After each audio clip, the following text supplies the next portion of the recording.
Salam dostlar, hoş gördük size Sobiya Abigelina kanalda. Və doğrudan mən sizinlə biraz qısa nəsə bölüşmək istəyirəm. Hansı ki mənə çox toxundu. Bu gün mən Bibliya oxuyanda onun içində bir qadın var, adının Ruthdur.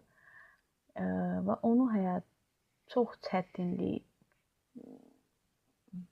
çəkdi də, o həyatda çox çətinlik, əziyyətlər çəkdi. Və onun həyat yoldaşım rəhmətə gedəndən sonra o öz qaynanana yaşamaq qərar verdi.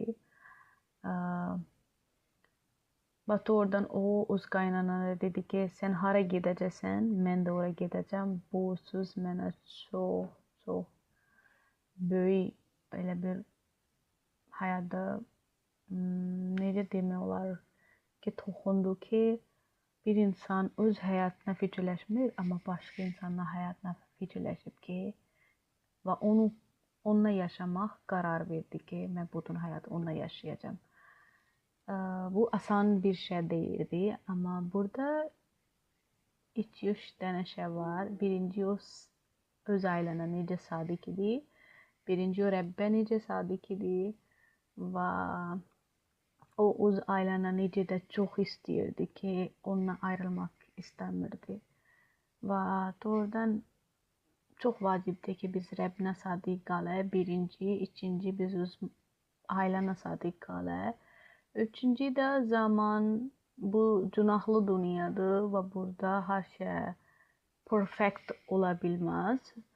Ona görə də up and down həmişə var. Və biz həmişə orada öz münasibətlərdə və Rəbbə sadiq qalaq. Bu çox vacibdir. Bəs siz nə düşünürsünüz?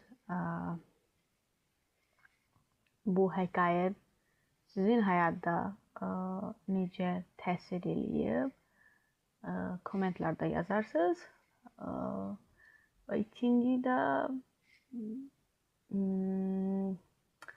və doğrudan düşünək ki, bizim həyatda da həmişə çətinlik var və biz öz ailənə necə münasibətdəyik və Rəbblə necə bizim münasibətdir. Bu çox vacib şeydir. Və kanalını izləyirsiniz və paylaşarsınız dostlarına və like eləyərsiniz. Hələlik.